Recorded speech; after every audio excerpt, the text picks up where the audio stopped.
Le book, c'est un outil de travail. C'est un outil dont on va se servir énormément et c'est la première chose qu'on va voir d'une actrice ou d'un acteur.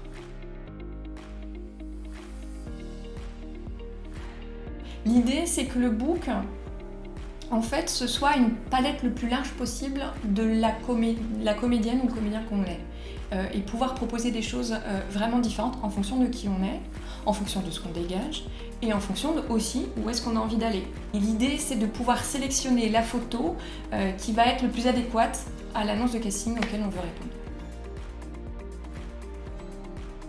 Auprès des directeurs de casting, de démarcher auprès des agences de pub, des réalisateurs et de répondre quotidiennement à des annonces sur Internet.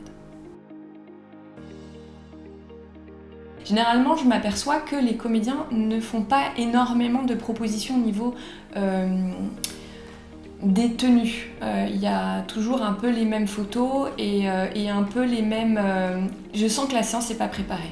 Par exemple, il y a des acteurs qui viennent me voir en me disant « Voilà, c'est super, je travaille, mais on ne m'envoie que sur le même type de rôle. » Et quand je leur demande avec quel outil ils travaillent, avec quelle photo ils travaillent, je comprends effectivement qu'en envoyant ces photos-là, les directeurs de casting les envoient vers ces rôles-là. Quel est l'ensemble des propositions qu'on a envie de faire en tant qu'actrice, en tant qu'acteur et en fait, ça doit passer par l'envie, vers quoi j'ai envie d'aller. Voilà, aller aussi vers cet endroit-là de proposition. Autant en théâtre, on crée un personnage et puis avec la distance, le make-up, etc., les costumes, on peut être surpris quand on voit quelqu'un sortir de scène. Mais à l'image, c'est un peu plus complexe et vraiment on prend les gens pour ce qu'ils dégagent. Quand on va à un casting, on s'habille en fonction du casting qu'on passe. Et pour un book, c'est la même chose. Un coach m'a dit un jour, l'habit fait le moine.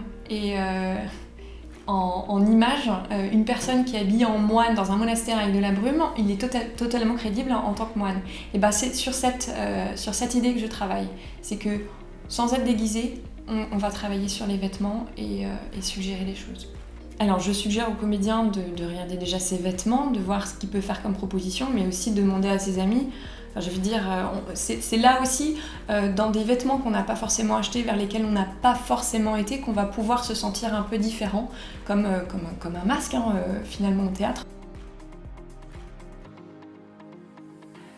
Quand l'actrice, l'acteur arrive, on voit ce qu'elle a apporté comme vêtements. Donc on définit, on met en place tous les vêtements en fonction des propositions qu'on a travaillées en pré-séance. Moi j'aime bien prendre le temps, je veux pas qu'on se presse, je veux que la personne soit bien à l'aise. Donc ça dure entre 2 heures et 2 heures et demie, le temps d'explorer toutes les propositions et que l'acteur, l'actrice soit satisfait de tout ce qu'elle va pouvoir présenter.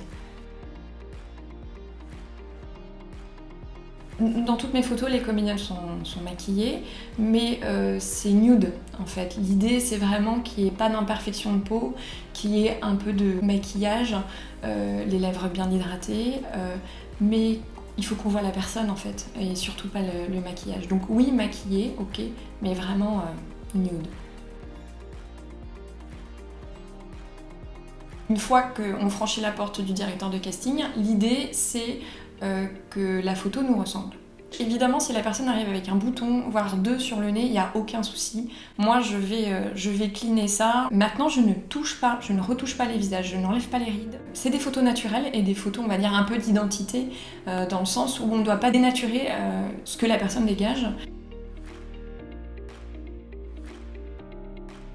Ça dépend de combien de propositions le comédien ou la comédienne va amener. Moi j'aime bien pouvoir donner entre 30 et 50 photos, pour que la personne, de faire une sélection et que la personne puisse faire sa sélection aussi de son côté.